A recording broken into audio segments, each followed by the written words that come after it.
Xbox on. Game on, baby! Wow!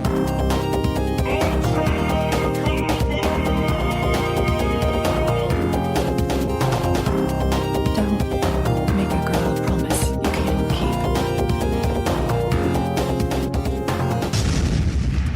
keep. Let's do this. Hello and welcome to the Xbox One Party Chat Podcast, the official podcast of the Xbox One subreddit. This is our post E3 special, and I'm joined by the Queen of Cosplay. It's Carina. Hey all! And the Lord of Voiceovers. It's Matt. Heyo! Welcome back, Matt. It's been a long, long time since you've joined us. It has. It's been, over a year, I think. I think it has been. Now, you joined me for a little voiceover a couple of episodes ago for Battlefield 5, but we're going to be hearing a lot more of your voice in the near future. So welcome back for this very special edition.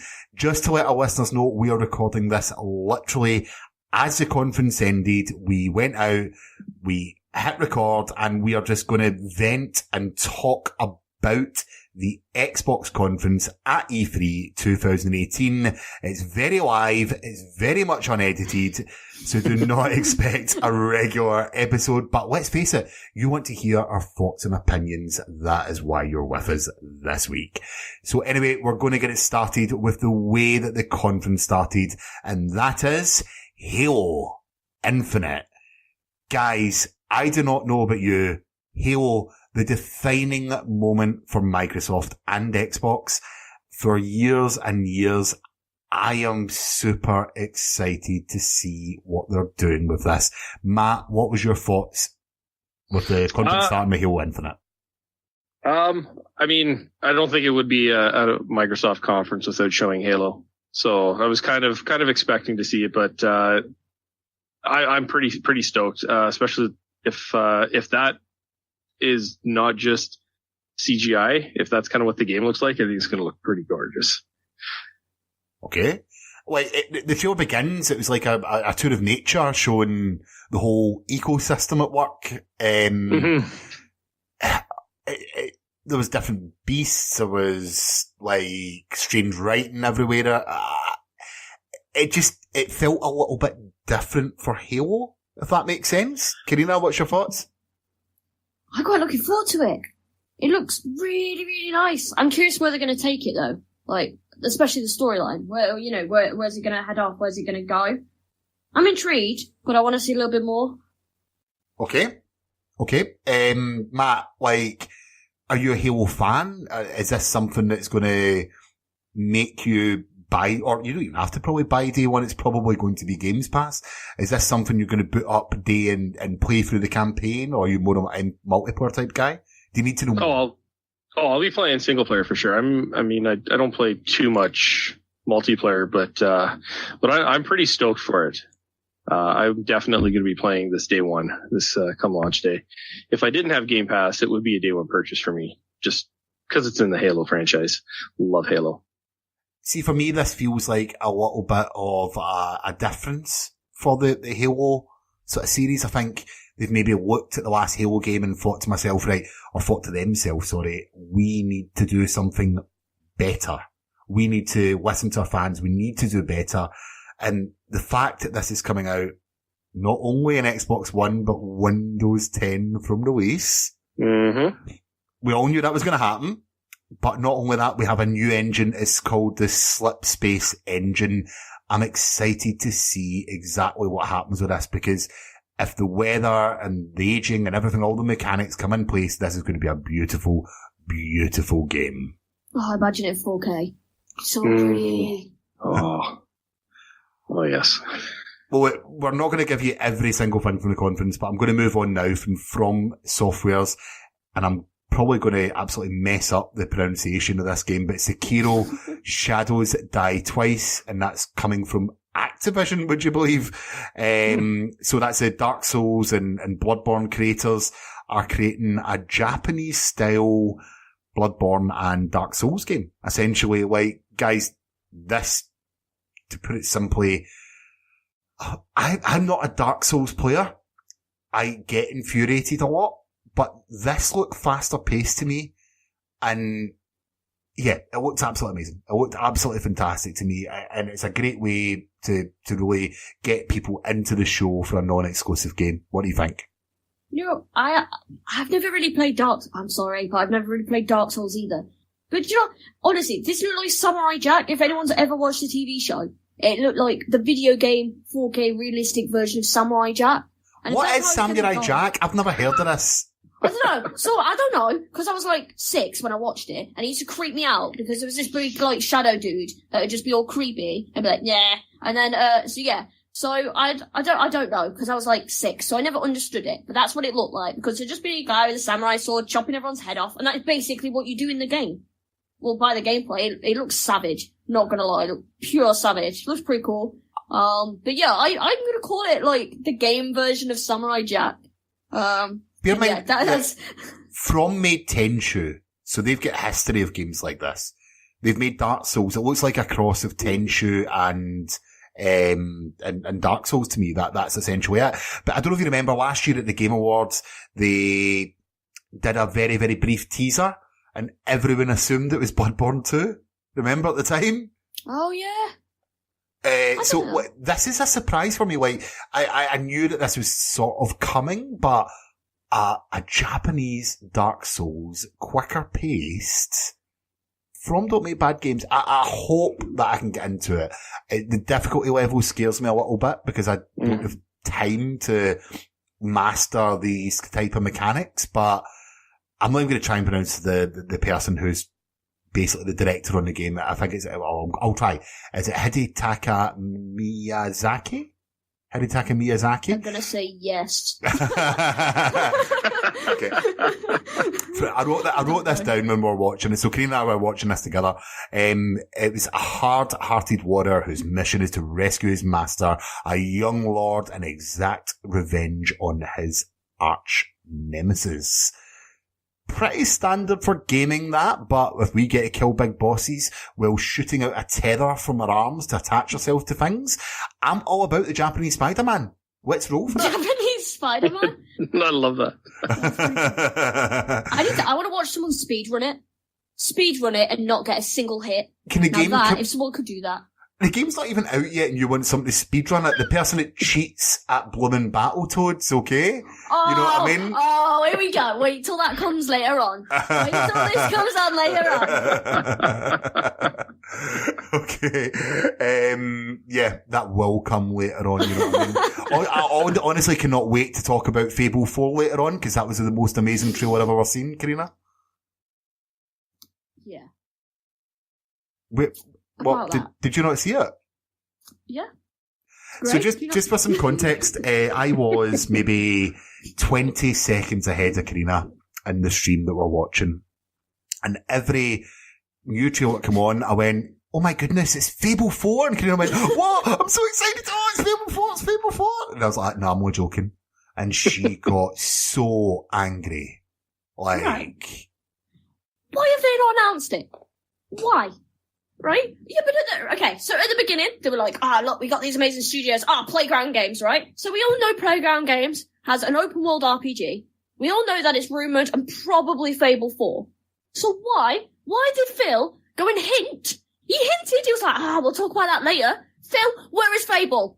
Where is Fable, Phil? This is not okay. Where is my Fable 4? I've waited for this for so long. I don't like the conference anymore.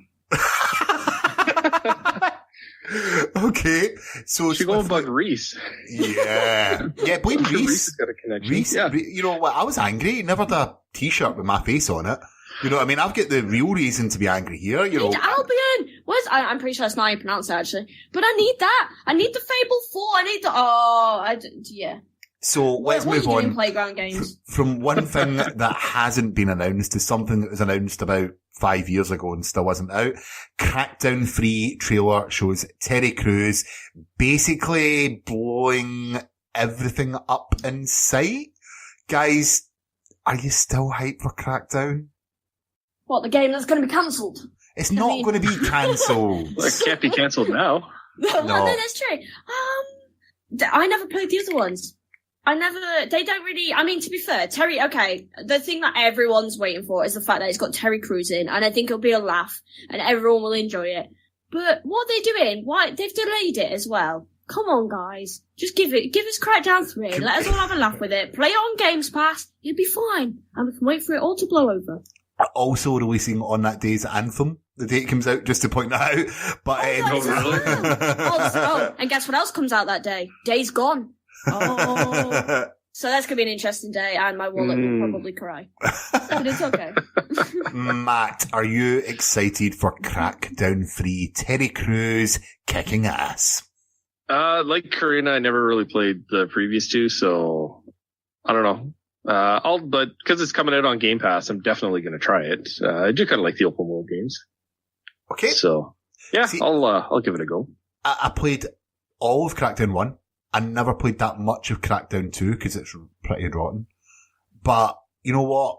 If they get the destruction mechanic and the mechanics that they've shown right in the game, then honestly, I think it's going to be fantastic.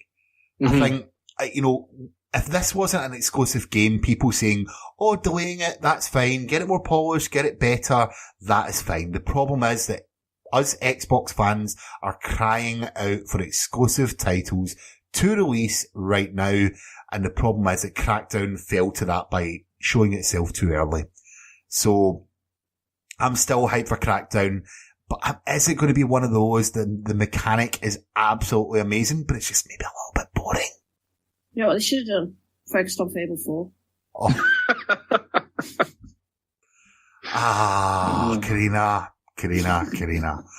Next up was The Awesome Adventures of Captain Spirit, which is going to be a free game, would you believe, which comes out later this month and is set in the Life is Strange universe. Now, this is not my type of game. I don't know. I like Life is Strange, and to be honest, the art style was really pretty. But the thing is, I think I'll only play it because it's free. I don't know.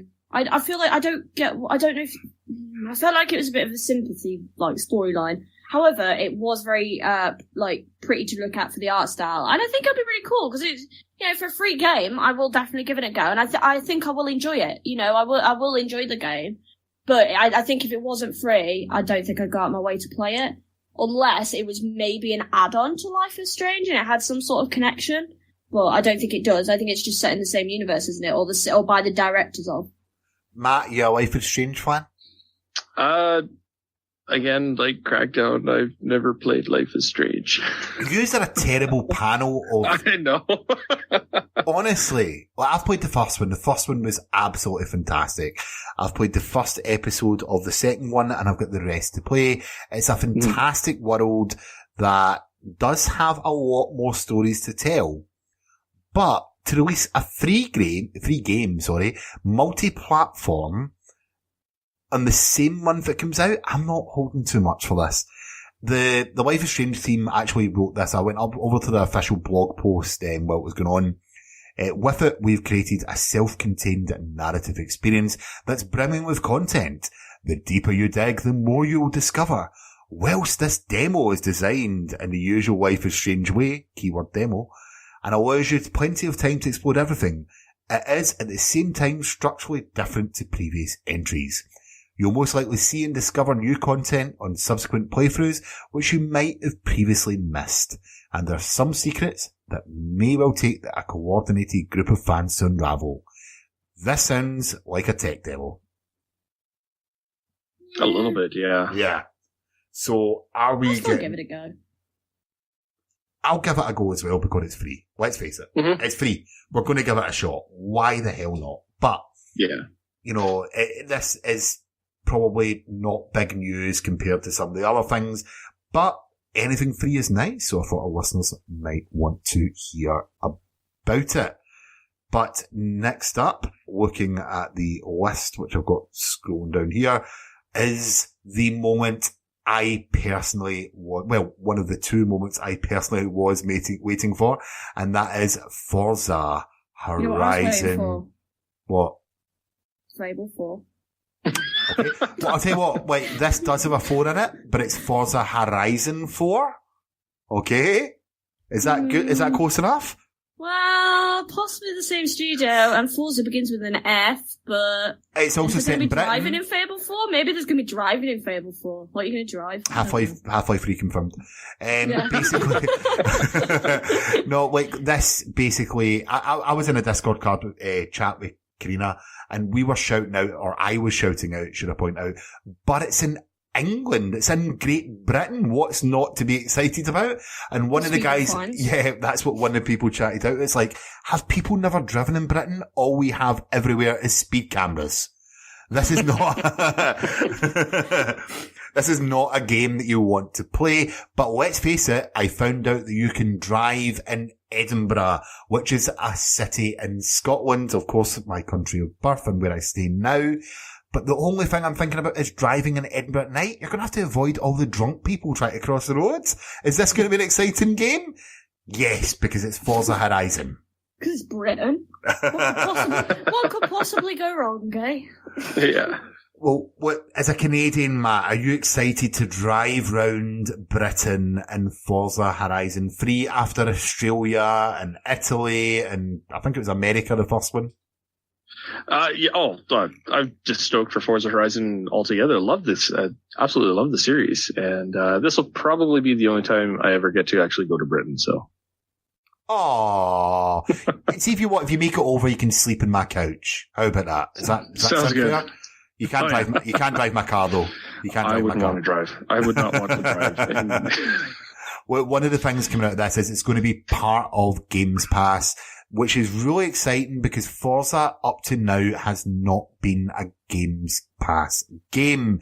Of course, the Horizon series is a much more arcade feel to the traditional Forza games, and they've also introduced seasons. So we're going to see a big difference between summer to winter, where the lake that they had was all frozen over and you're driving in the snow. It seems as if they've basically created the same maps or the same tracks 4 times over, depending on the seasons. Does that excite you guys? I think it would be pretty snow. You know what? I just want to get in a car and go driving around and just see how funny it is just driving around Britain. You know, like, you think of all the iconic landmarks in Britain. Okay? You know, like Edinburgh. What, like a drunk guy on a pub? Me on a night out? I'm a landmark. You know what? If I'm not in this game, I'm really going to be disappointed. Like staggering out of some bar in Edinburgh. Exactly. Pressing the lights that you're going to stop for the red man that crosses the red light. Like, no one's going to do that. Me with my takeaway down me for a few night out. Stopping at a kebab shop midway through in a 400 grand car. No, this is Playground. They do driving games, right? They are, of course, a UK-based company. What better company to represent the UK in a driving game? It's going to happen at one point, but I think a lot of people are going to be a little bit disappointed that it's not Japan as, leaked, supposedly, as rumoured, as you may say. If this was your Forza, would you have said it in Britain? No. Why do you want it in Britain? I just don't get it. What's exciting in Britain? Well, I don't know. The countryside? Grass. You can get grass anywhere. You get trees. Like, you can get better trees in, like, I don't know, beaches. You get palm trees. They're better than our trees. Our trees just die in the winter. But is that not the point? Like, so they've brought in seasons, right? What has more defining seasons in the UK? You can tell when it's autumn by the brown leaves. You can tell when it's winter by the snow on the road. You can tell when it's summer by all the guys walking about with their taps off. Yeah, but summer, right? England get like a day of summer. What are you doing? So let's be honest, right? We all know if it's proper driving around England, like 3/4 of the game is going to be rain. Because, yeah, you might get the odd wind, and maybe, if you're lucky, you might have a day or a track in the sun. If you're lucky, and it'll be like November, December time, when it should actually be snowing. But, you know, our seasons are messed up, and this is England. This That is is- England. yeah. No, I just can't wait for the Not Britain. Liverpool track, right? Okay, where you drive around, you park up your Oh, car, man. you go into We a get shop, nicked. you come back, and basically your car's sitting there with 4 bricks under its wheels. Oh man, it's gonna be so funny. no, Oh, like, memes. honestly, like, these guys make great, great driving games. They're the best in the world at making driving games. This is why Microsoft has acquired There's them. very other good driving games companies. Just saying. Yeah, the simulation games, okay. We know you're working for Codemasters, forget about it. Right? But, honestly, I actually can't wait for this. Seeing a city that's so close to me being represented, and again, that excites me. I'm sure the citizens of Australia last year could not wait to play Forza, and I'm sure there's people all around the world that want to see what tracks and what roads Britain has to offer. It's probably Microsoft's biggest game coming out this year and it easily deserves the attention it's going to get because it looks beautiful. And I honestly, I wish AC Bongos was on stage just talking about his reaction to it because that man screams Forza. Absolutely screams Forza. I think it's going to be brilliant, to be honest. I really do. I really want to, take a look at the Forza. Yeah. But up next, Fable 4. Fallout 76. Look at my hopes up. Please. I've had enough heartbreak. Why'd you do this, Microsoft? Well, Fallout 76 will be 4 times bigger than Fallout 4. There you go. So glad. I love Fallout. Okay, I'm going to take this one, right? Because Fallout for me is a game that I can just lose, like the Elder Scrolls, like these Bethesda open world games. I can lose days to wandering about, upgrading my character, exploring the world that they have created.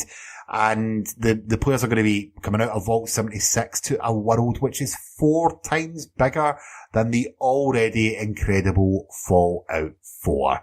Now, later on tonight, we've got the Bethesda conference. We're probably going to hear a little bit more about this. We're recording this early, so we're not going to know too much about what this game entails other than the trailer. But from what you've seen so far, are you guys excited? Absolutely. I'm really excited for Fallout 76. The fact that it's such a big map, and I need to know, what is this co-op that's going around? Is this happening? And I need to see it in action. I need to see gameplay. But I am incredibly excited. Now, I never really played the original Fallouts, but I did play Fallout 4, and I thoroughly enjoyed it, and I'm so excited for Fallout 76 to come out. I just wonder when it'll be released. Matt, have you got your Pip-Boy on? Absolutely. Always. Is anyone else just really surprised that they haven't announced Skyrim for the Pip-Boy? That's kind of what I was expecting is Skyrim getting announced for another platform because there's not enough Skyrim.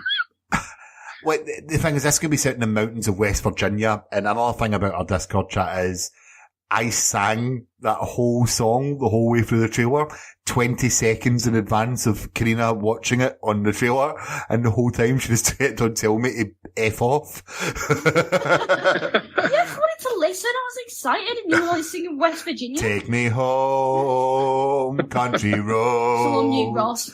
To the place I belong. Reese isn't here to mute me. This is amazing. Oh, no. He's gonna hear. I'm going to do it then.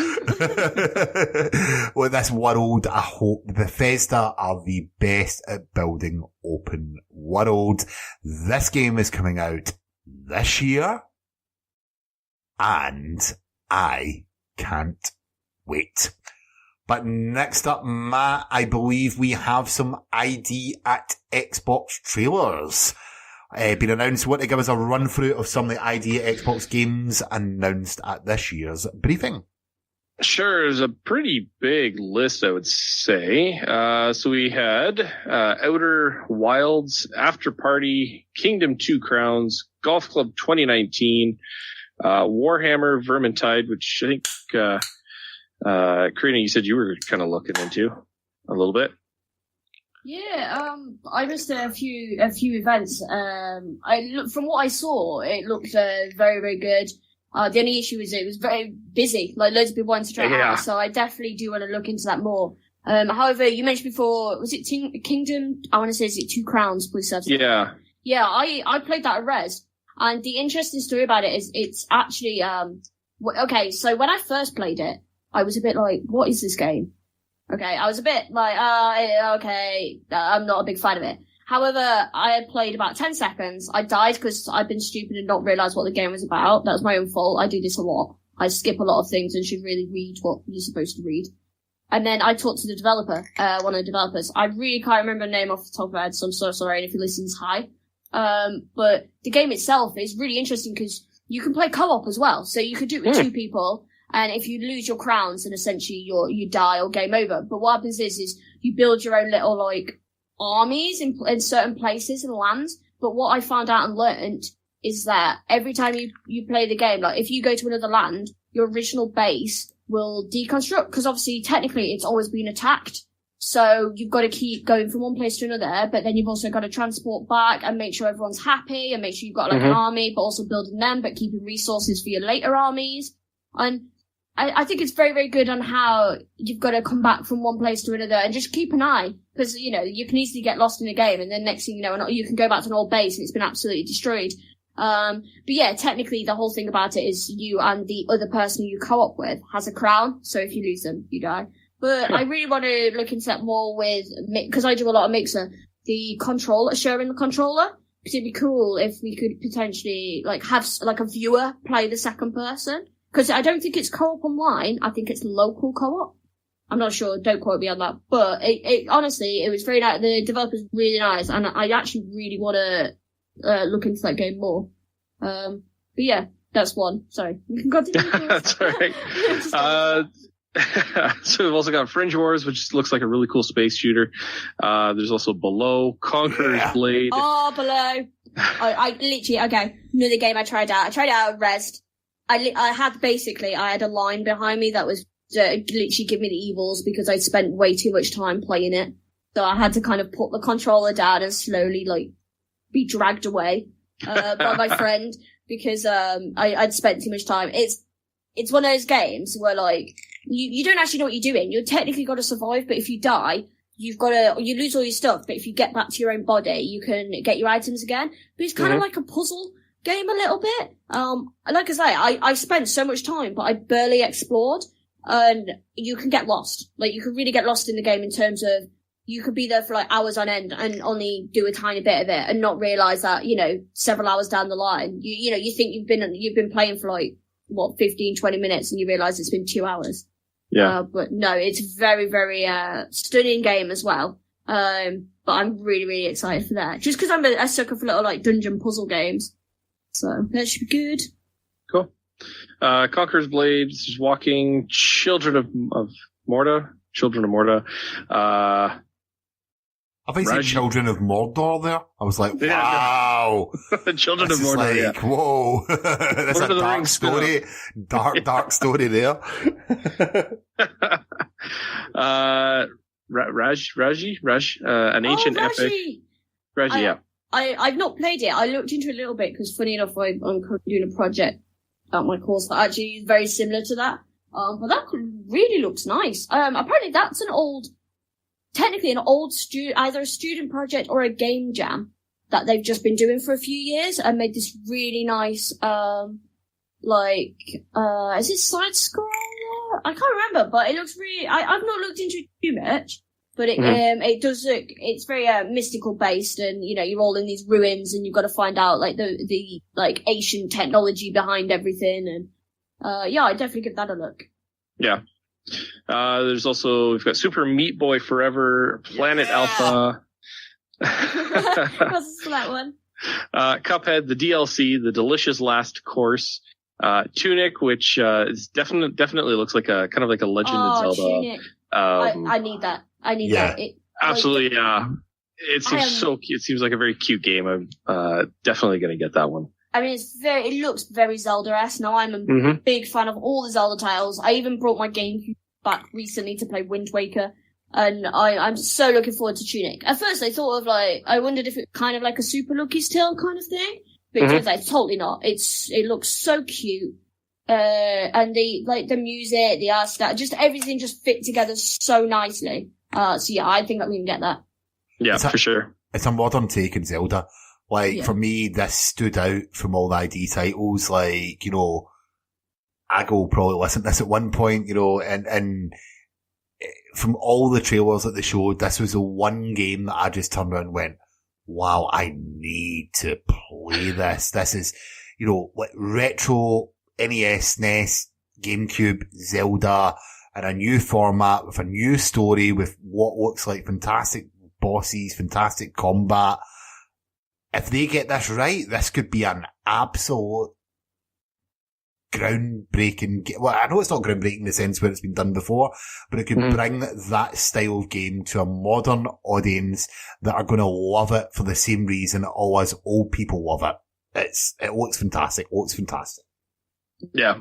Then we've got Session, which I think everybody thought was Skate 4. There's also Generation Zero, Sable, Bomber Crew, which actually looks like a lot of fun. Harold Halibut, a handmade adventure game. Then there's Black Desert, the MMORPG. Islands of Nye Battle Royale, because, there's not enough Battle Royale games out there. Back in my day, Battle Royale was just called Deathmatch, and it was included in every online shooter. Yeah, but you respawn in Deathmatch. So? Yeah, but that's the difference, isn't it? It's like, I'm a massive Counter-Strike player, and death means everything. That's the difference, isn't it? That's why it's like, for me, Battle Royale is the modern day elimination or Counter-Strike or whatever, where your life is the difference between your team surviving or not. That's why Battle Royale is special. So I actually quite like to look at it. I like to look at it. Oh, fair. I mean, it looks good. So, we've also got the Wind Road, War Groove, Totem Teller, Dead Cells, and rounding up that list is Ashen. Ooh, Ashen. Carina, you've been looking forward to this one. Ashen? Yeah. I don't think I've actually looked into Ashen too much. I feel like I have though, but it's so bad that I can't remember. But you know what? I need that tunic. I don't care about the other titles. I need that Zelda-esque tunic. Fair enough. Matt, thank you for running through all the ID at Xbox programs or games coming out, ID Xbox program games coming out in the next little while. Next up was We Happy Few. Trailer is actually promising an August release.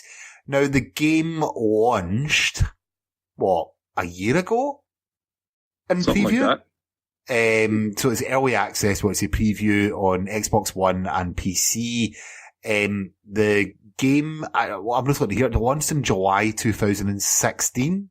So it's actually promoting, 2 years ago? 2 years ago we first got this, okay? Wow. Yeah. Now, a PS4 version of this game is also in the works, with Gearbox set to publish, following the Xbox One console release, but Microsoft bought Compulsion Games, which own this. How the hell is this working, guys? And are you excited for We Happy Few? I was excited for it. I mean, I bought it in early access after the devs were on the podcast. Yeah, right around that time. Yeah. And, the game looks great, but then I found out it's a survival game, and I hate survival games. You have to focus. Unless they've changed it, unless it's been changed since it was early access. But. It's a mix. It's survival, it's RPG, it's even roguelike to some extent. You know what I mean? We have to go back and go through areas.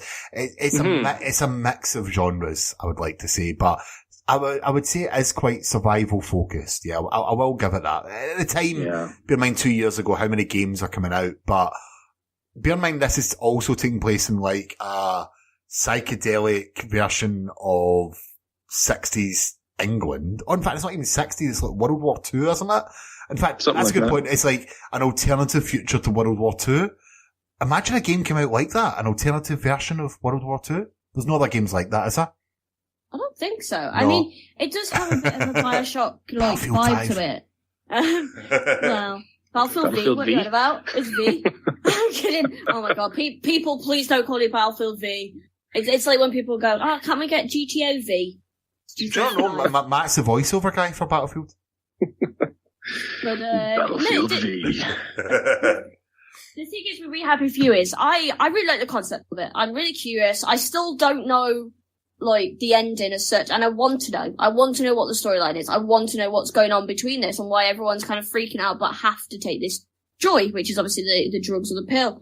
But the thing is, I just couldn't get into it. I'm sure I played either a demo or early access. I played something, but I just could not get into it. Looks interesting, and I feel like I should be enjoying it, but I just couldn't get into it at all. So I think I'll give it a break. However, I'd be more than happy to watch people watch gameplays and stuff. I just think it's not for me. I can see the purchase element for Microsoft. Like, I can see why they've bought the developer. The developer have got something special going on with storytelling. I just looked this up, and it's a 1960s version of what have happened if World War II was different. Okay. Mm-hmm. Which makes a lot more sense to me now. But like, the developer done quite well with the trailer, the storytelling, everything else.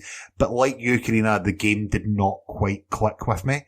I'm hoping that changes because I like the world they've built. I feel as if the more type of different worlds we build in games and we're introduced to, the better it's going to be. So, maybe this isn't the game for me, but maybe in the future, the purchase of compulsion games could let us see something absolutely fantastic. But anyway, people are going to be able to decide on August 10th when this game fully releases, and that's going to be on PS4 and Xbox One. Mm-hmm. Next up, something Carina is very familiar with, and that is PUBG. Yes! Sandhawk map is coming out this summer, but more importantly than that, they also teased a winter mode. Do you know what was nice to see? What? The trailer loaded in.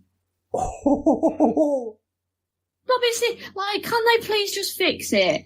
Because it's so depressing when I like fly in and everyone's like, oh, we're gonna land at these buildings. I can't see a single building. I just see desert or grass. I want it to load. Please just fix the game. However, oh my god, that winter looks so cool. I mean, we saw it for about 2 seconds, but oh, I'm so excited for a winter map. I think it's going to be beautiful. We need that. We need that so badly. Karina and I were playing last night and she was slagging off the pants I had on. Basically, I had on, cow pants. Cow pants. But they're going to look really, really good in the snow. That's true. White trousers. People get winter boots. Imagine if you could wear like full on snow boots, winter jackets. I could be like a jacket potato. Could have like a puffer jacket on. At this point, I feel as if it's an Xbox One X game and nothing else. Yeah, I think that's it. Because I mean, at the moment, I'm using the OG, and I'm pretty sure my OG up on its life. So I mean, that doesn't help with PUBG. Like the S, I think it runs okay on. Matt, do you play PUBG? I've played PUBG, I think 3 times, and one was the Ambassadors, and I haven't reinstalled it since. Wow, why not? I'm not a fan. Of the mode or the, like, why not? Not a fan of, like, Battle Royale games, and PUBG, just in general, just not a real big fan. So you mentioned earlier on that every game that came out had a deathmatch mode. In the 90s, you know what I mean? Like, you know, Unreal Tournament, all the rest of it. The war mode that they teased during the trailer, that is basically squad deathmatch. That is the way to look at it.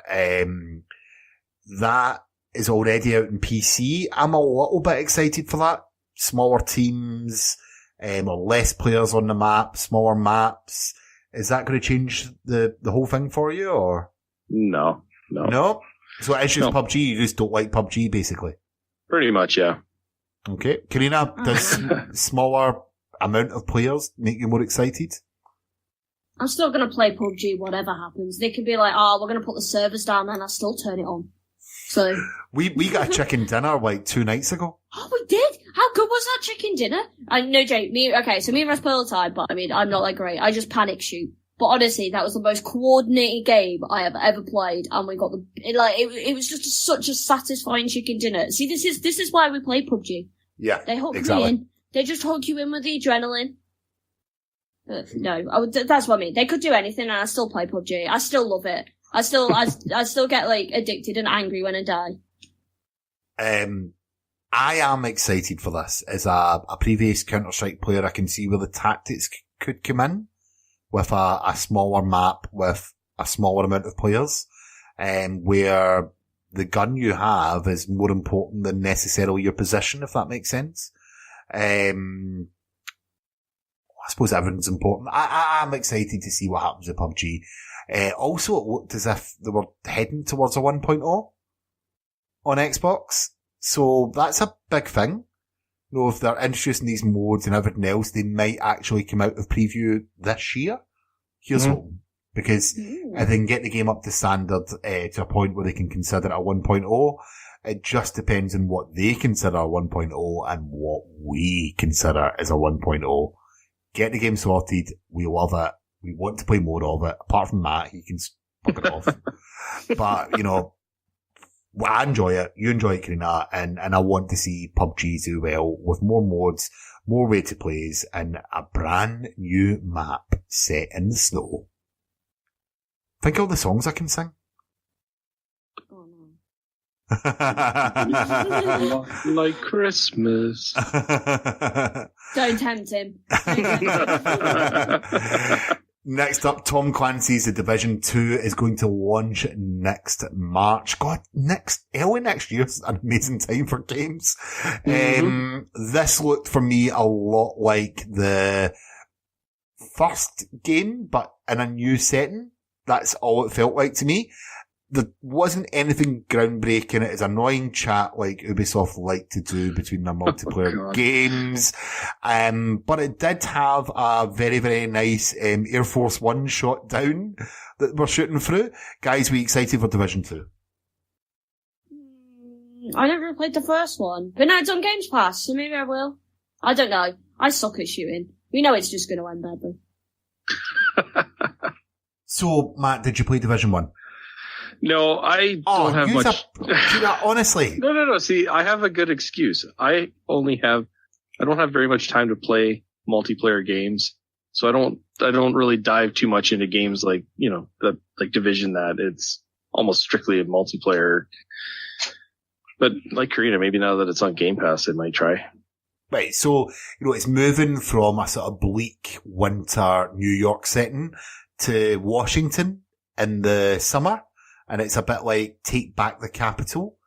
Like, is there anything more American than what you can imagine than Take Back the streets of the capital, of the country that they live in? Like, it did look exciting. They had some fantastic set pieces. It looks a lot more Division. Ubisoft have got a track record of making better sequels than the original game. So, I'm going to put a little bit of faith in them here. I'm going to say this game does look good. Knowing their track record and knowing what they've done, this does actually seem quite exciting for me, and maybe the multiplayer squad shooter that I'm looking for on Xbox One X.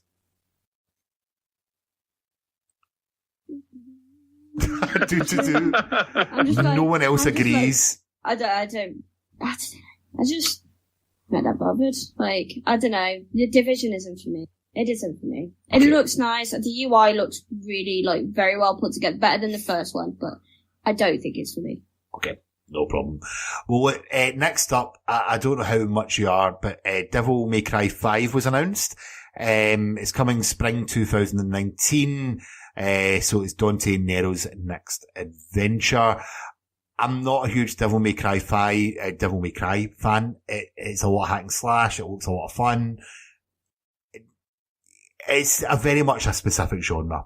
So I feel as if that's one that we probably don't need to go into as much, unless one of yous are absolutely raging at the bit to shout about it. The music was pretty cool, but I'm not into the game. Yeah, same.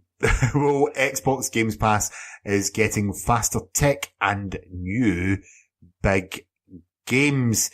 So basically you can consider, I think everyone considers this being a Netflix style game subscription service.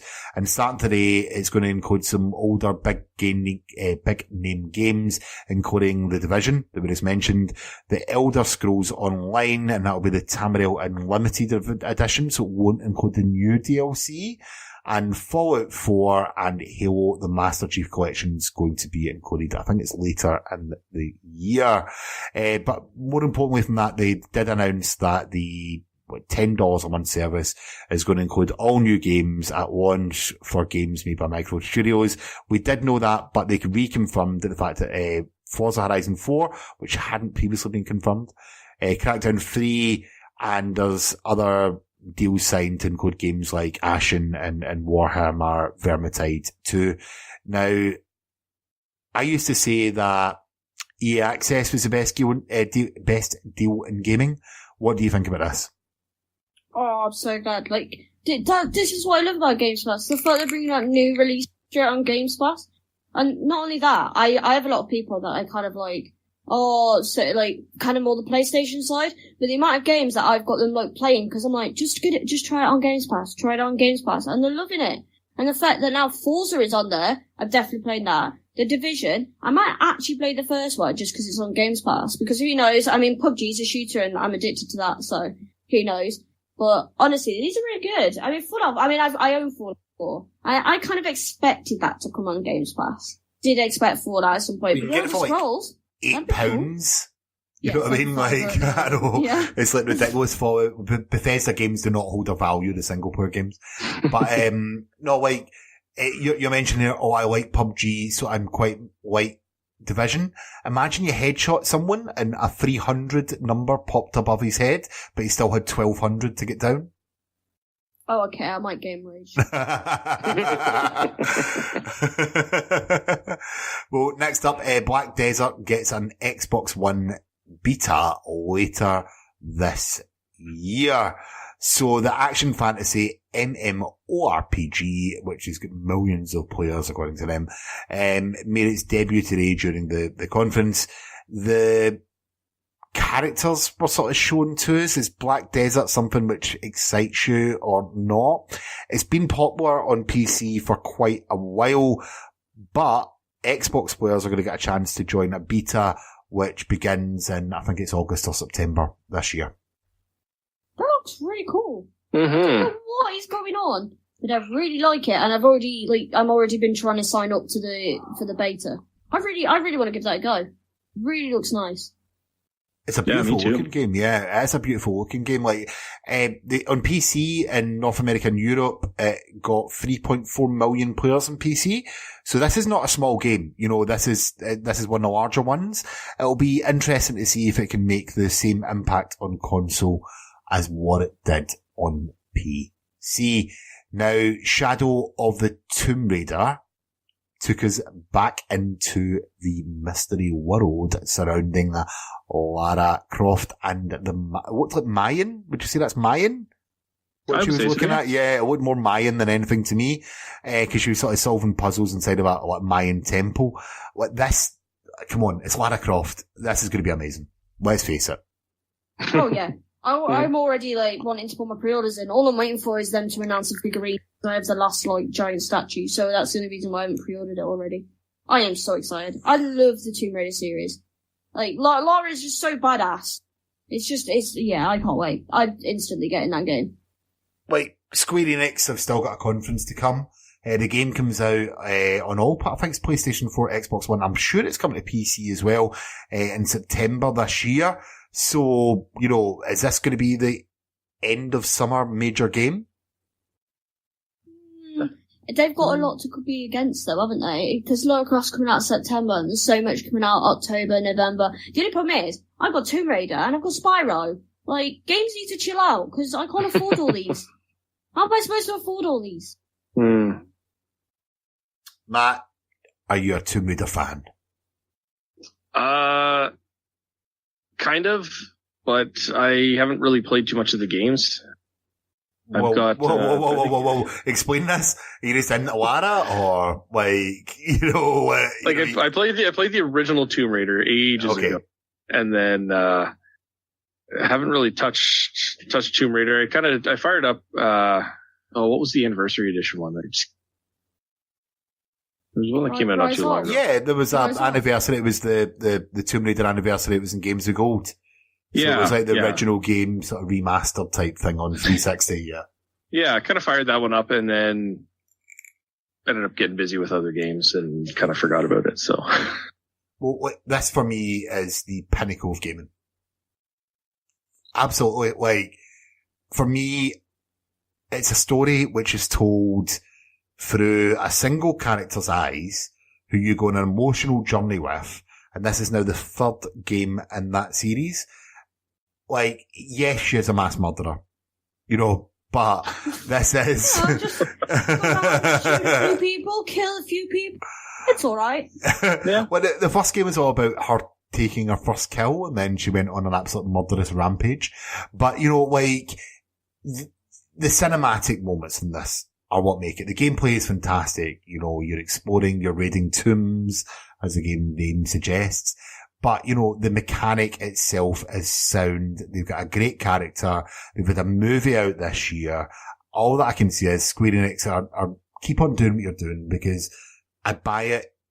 In fact, I think you can buy the Ultimate Edition early this year. So you get a few days early. I will play through that game in the first 2 days it's out, because they're always fantastic cinematic experiences, much like Uncharted on PS4. They have a good story. They are a little bit out there, and it's a lot of fun. So I can't wait to find out what Lara does next.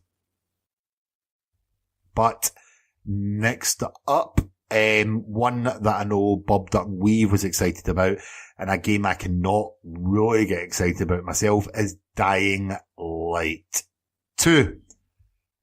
Folks, did you play Dying Light 1? Matt, I'm assuming not. No. Carina?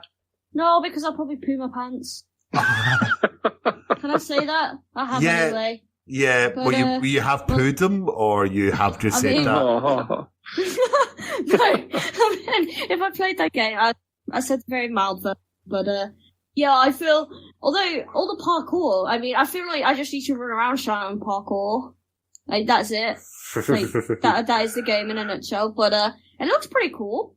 I don't know, I mean, I feel like I'd be dead scared, because I suck at, like, games like that. I mean, I only just coped with State of Decay, and that was pretty mild. Okay. But, yeah, no, it looks nice though. The game looks great. Mirror Edge. Yeah, well, that's it. I loved Mirror Edge. Like, I loved that world with Faith and everything. And I've got no idea why I could not get into the first game. But, you know, we were in Discord chat and we were talking about it, and a lot of people were saying, well, you never played it in co-op. You need to play it in co-op. That's where the fun is. And the way that the developer talked about this, about how your decisions affect the civilization that you're now living in, really appealed to me. I like the fact that no matter what, you've got gloom in your life. It's like, oh, I'm going to bring water to all the poor people, so all the rich people turn on you.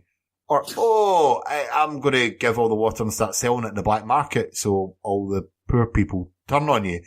No, it's like, no matter what decision you make, you're going to have a struggle in this game. But the fact that the decisions make an impact, that is quite exciting. You know, like, for me, a Mirror's Edge style games with zombies should be the perfect game for me. The one game that gets me excited. But the fact that I haven't spent that much time in the first game means I can't give it my full opinion yet. I actually plan over the summer to go and play through the first game in cooperative with a few of my friends so I can get ready for this, because I really do want this to do well. Techland are a good developer. They really seem to have done well with the first game, and I really hope that they do well with this, actually.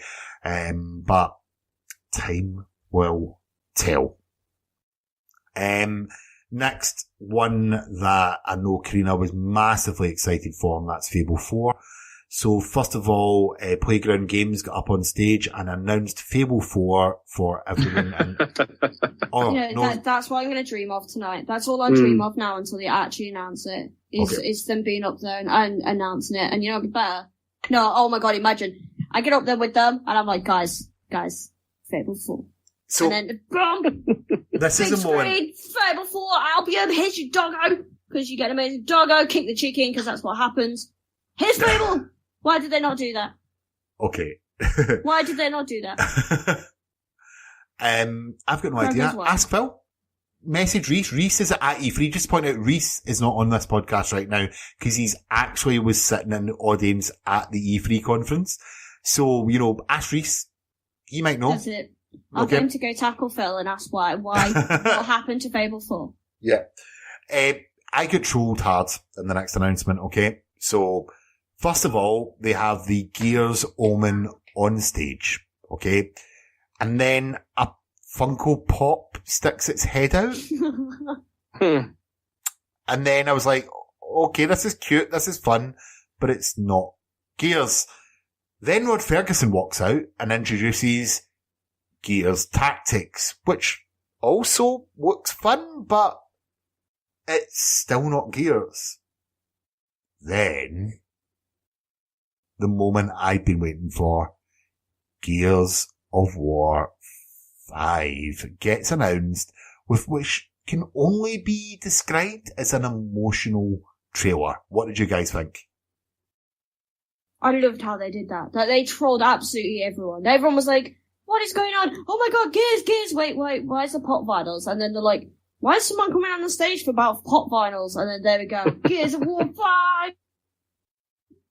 Yeah. So Gears and Halo in the same conference? To say Microsoft have went all in with one conference would be an understatement. Matt, how many times did you cry during that trailer? Almost cried once. Almost cried it once. was almost cried once. It was tough to keep it together, but yeah. It's Gears, guys. What the hell is wrong with you? I haven't played the other one. Oh my god, I honestly hope Fable 4 is never announced. Honestly, I'm done. Honestly hope. Fable like that. Okay. Fable hasn't done anything yet. So, Gears 5 has been announced, and I suppose I should really take this one, shouldn't I? You know what I mean? Considering everything else that's been going on. But for me, that was one of the most, it's a darker story. I know Gears is pretty dark as it is, but this was, I'm going to grab your heartstrings, I'm going to pull them out, and then I'm going to cut them with a lancer. That's the only way that I could describe it. If you hadn't played Gears 4, there's a massive spoiler, and turn this off if you don't want to hear if you've not played Gears 4, but the locust symbol that was around the neck of Kate made its reappearance. It seems to make a massive symbol considering her grandmother was symbolized as the locust queen.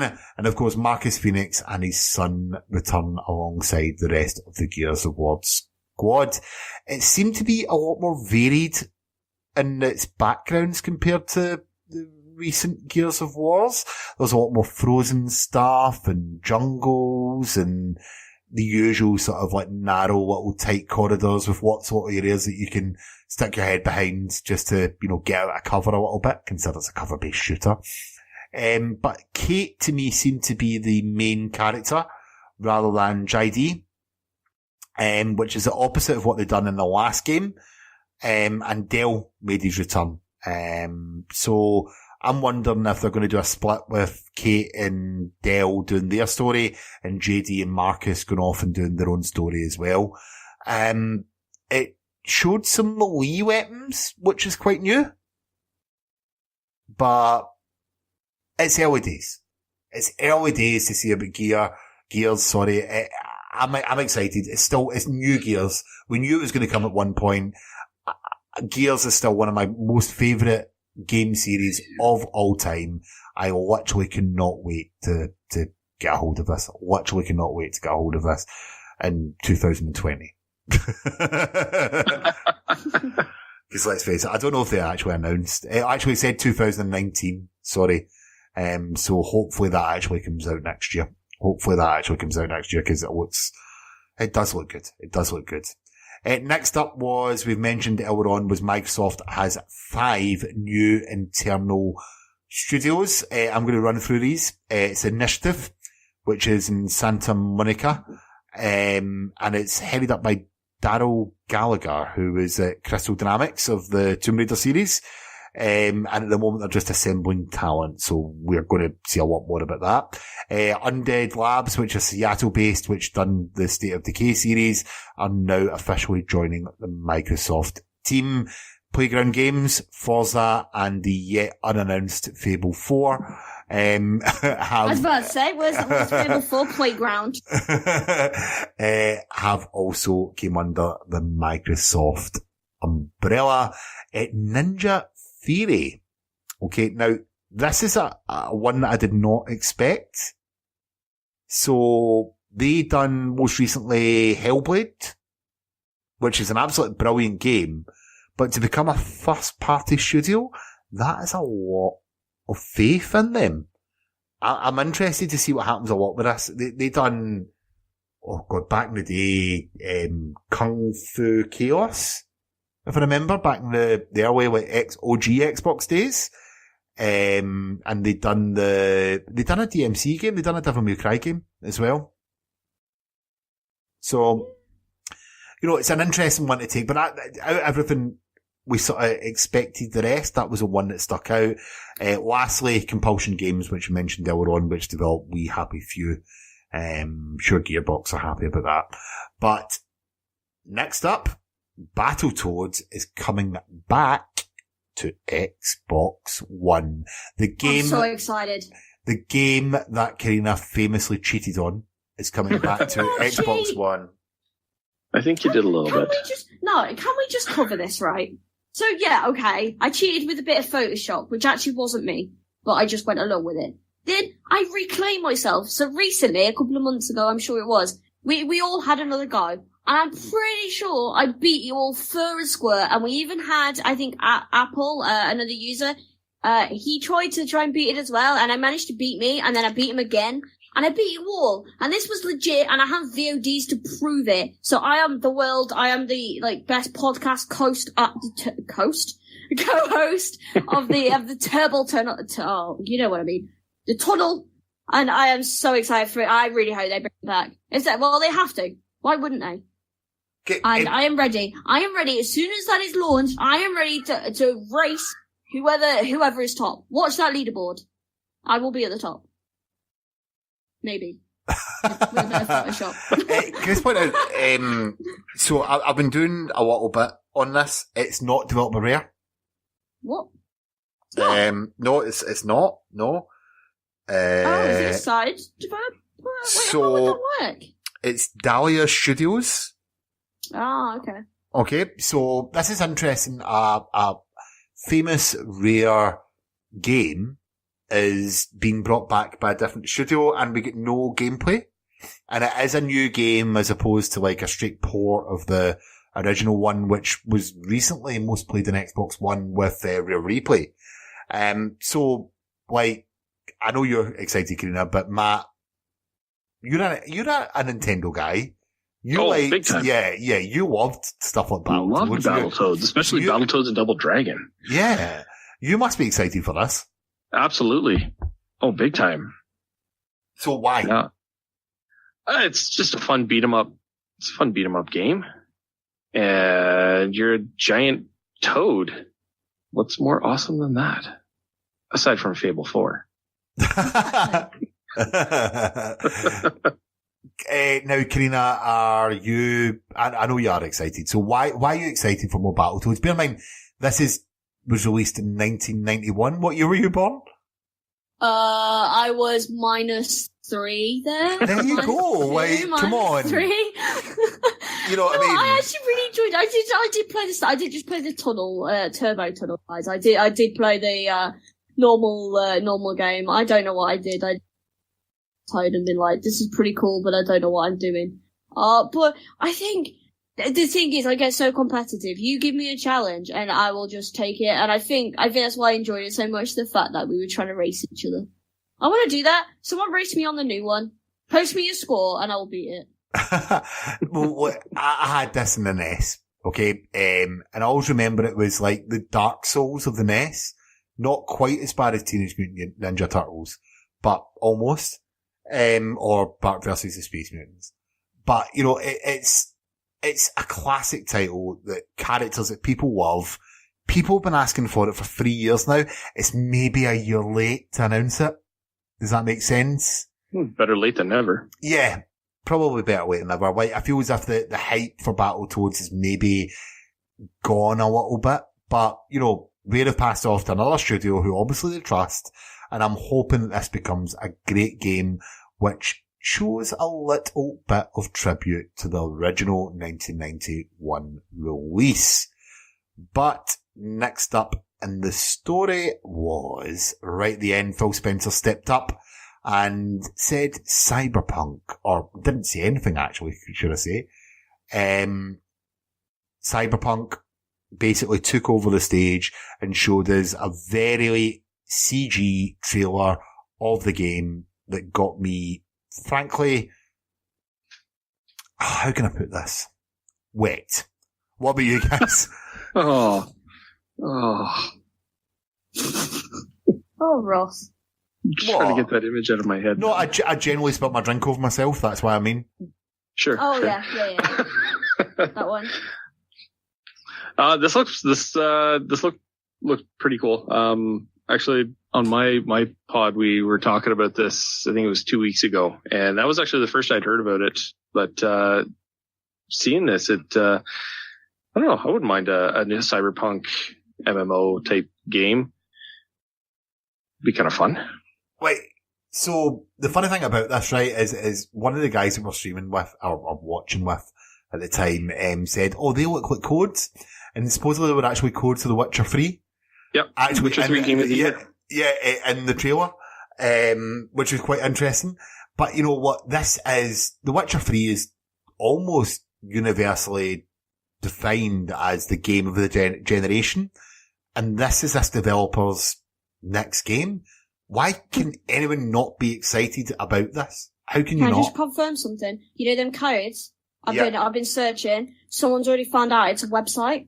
They don't know the password. No. It was codes for The Witcher 3. Oh, was it? I don't Yeah. know. Yeah, but I mean, you can go to a special website with them. Yeah, well, potentially, yeah, and maybe get codes for The Witcher 3. I don't know, but you know, Maybe it's free Witcher 3? yeah, Oh, that's weird. free Witcher 3. Sounds like a Fable 4 good. confirmed.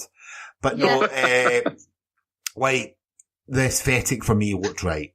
You know, it had everything, it had a lot of violence, it had a fantastic world. It's exactly what I expect from a cyberpunk Blade Runner instilled universe. And although I want to see more, I did feel as if I had enough from that trailer to keep me intrigued for a very, very long time to see what they do. And you know what?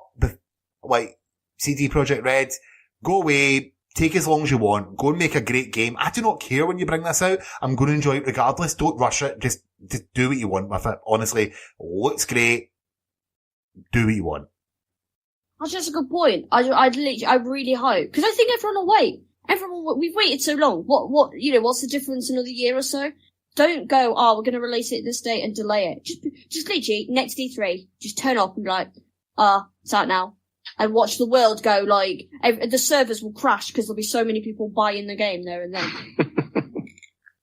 Looks stunning. Looks amazing. I'm excited. Mm-hmm. I'm excited. Really excited with what's to come with that game. Well, guys, that is the end of the Microsoft conference. Carina never got her Fable 4, but I want to know.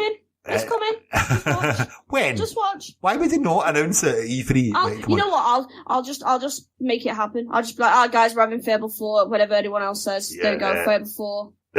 I mean, I don't know how I'll make the game, but just give me I don't know. Microsoft, give me loads of money before and I'll make one. I don't know how. Sorted. There's your Fable 4. Okay. I'm looking forward to playing Karina's version of Fable 4. Oh my god, imagine that. That's going to be so bad.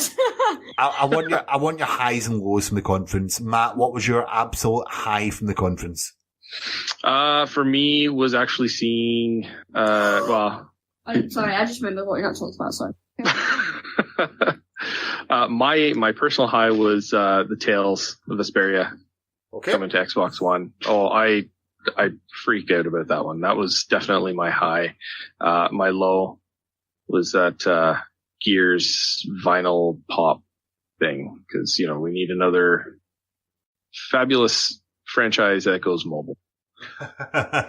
For me, my low, I'm going to go you, Matt. I'm going to say the Gears pop vinyl.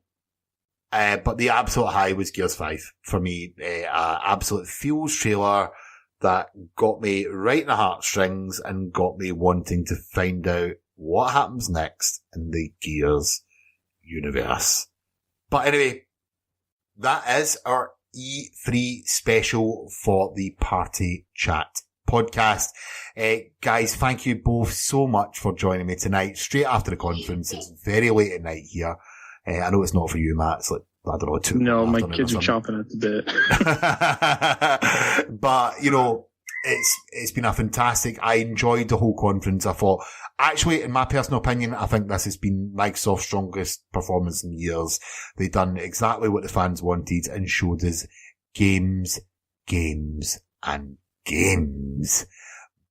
But for another week, Xbox, turn on. You're listening to Xbox One Party Chat Podcast, the official podcast of the Xbox One subreddit. Let's do this.